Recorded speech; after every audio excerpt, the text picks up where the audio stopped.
வரும் மாதங்களில் உச்சநீதிமன்ற உத்தரவுப்படி தமிழகத்திற்கு வழங்க வேண்டிய நீரில் உரிய பங்கை கர்நாடகா வழங்க வேண்டும் என காவிரி ஒழுங்காற்றுக் குழு தெரிவித்திருக்கிறது. கூடுதல் விவரங்களை செய்தியாளர் ராஜகுமரன் வழங்க கேட்கலாம். ராஜகுமரன், வணக்கம். இது குறித்தான முழு விவரங்கள்.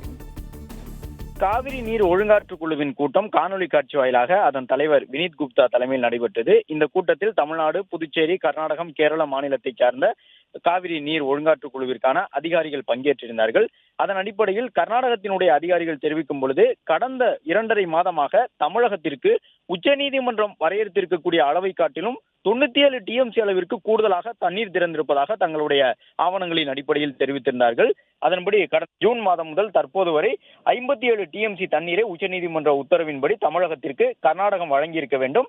ஆனால் நீர்பிடிப்பு பகுதியில் பெய்த கனமழை காரணமாக கர்நாடகத்தின் அணைகளில் இருந்து அதிக அளவு உபரி நீர் வெளியேறியிருந்த நிலையில் 57 டிஎம்சி என்பதையும் கடந்து 154 டிஎம்சி தண்ணீரை ஜூன், ஜூலை மற்றும் ஆகஸ்ட் மாதத்தின் தற்போது வரை 154 டிஎம்சி அளவிற்கு தண்ணீர் தமிழகத்திற்கு கர்நாடகத்தால் விடுவிக்கப்பட்டிருக்கின்றது.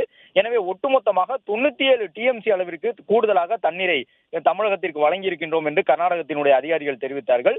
மேலும் 4 மாநிலங்களிலும் இருக்கக்கூடிய காவிரி நீர்பிடிப்பு மற்றும் பாசன பகுதிகளில் அமைந்திருக்கும் அணைகளின் நீர் இருப்பு, நீர்வரத்து மற்றும் மழைப்பொழிவு குறித்த வானிலை அறிக்கைகள் உள்ளிட்டவை தொடர்பாக இதில் காணொலி காட்சி வாயிலாக விவாதிக்கப்பட்டது.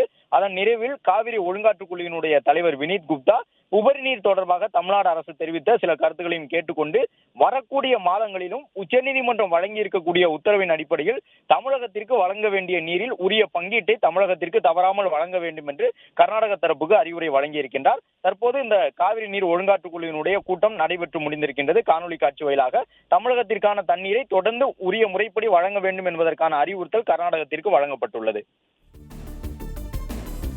விவரங்களை வழங்கியமைக்கு நன்றி ராஜகுமரன்.